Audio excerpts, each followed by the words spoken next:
드리겠습니다. 선관위에 좀 보내라고 한 것은 제가 김용현 장관에게 얘기를 한 겁니다.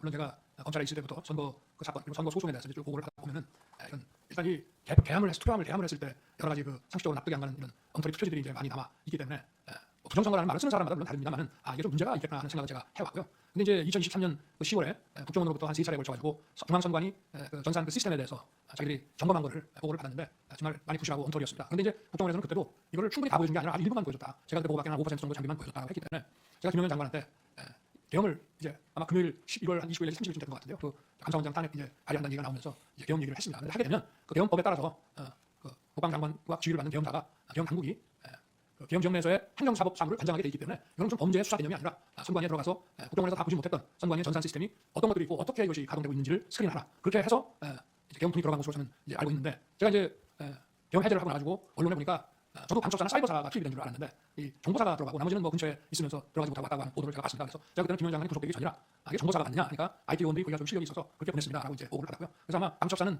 저 근처까지 갔다가 이제 못 들어갔을 것이고 그 여론조사 것도 제가 하지 말라고 이제 아마 그게 자기들 그 계획이 있었는지 모르겠는데 제가 하지 말라 그래서 가다가 그냥 중단했을 것이고요.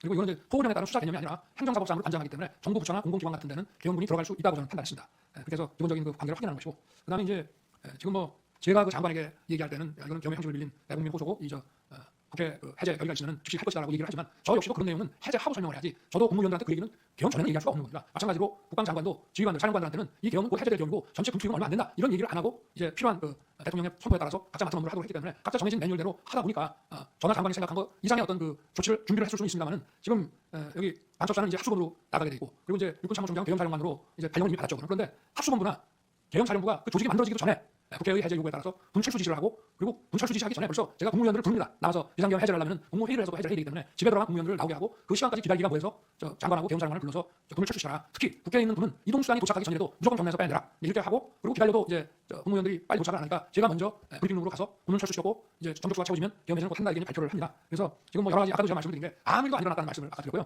이번에도 역시 지금 뭐 방첩사도 많은 사람들이 조사를 받았습니다만 방첩사 본연의 일이 아니고 방첩사가 합수본으로 이제 역할을 맡게 돼서 하는 업무인데 합수본 자체가 지금 방첩사령관이 합수본부장으로 장관에 의해서 임명만 받았지 합수본 자체에 구성이 하나도 안 돼 있었습니다. 그 상태에서 해제가 됐고 아무 일도 안 일어났다는 말씀을 드리고 계엄사 역시 마찬가지고요. 그리고 아까 그 선관위 왜 가졌냐고 하는 문제는 제가 그래서 계엄법 7조에 따라서 행정사법사무를 관장하기 때문에 제가 평소에 의문을 가졌던 거 또 2023년 10월에 국정원 보고를 받고 대단히 미흡하게 점검했다는 것 때문에 어떤 시스템이 있는지는 알아놔야 나중에 뭐 국정조사를 통해서든지 아니면 여론 이런 걸 통해서든지 봐야 되겠다라고 생각하기 때문에 점검을 하도록 시킨 것이고 실제 가서 무슨 군인들은 이제 그런 장관의 이런 계엄 선포와 장관의 지시가 있으면 서버를 압수하네 뭐네 이런 식으로 생각할지 모르지만 제가 내린 지시는 가서 무슨 장비가 어떤 시스템으로 가동되는지 보라는 거고 실제 아무 어떤 압수 내지는 서버 압수라는 거 하드웨어뿐만이 아니라 그 안에 있는 어떤 소프트웨어나 이런 컨텐츠도 압수한 게 전혀 없는 것으로 저는 보고를 받았습니다. 그만큼 계엄은 신속하게 해제됐기 때문에 아무 일도 안 일어났다는 말씀을 드리고 싶습니다.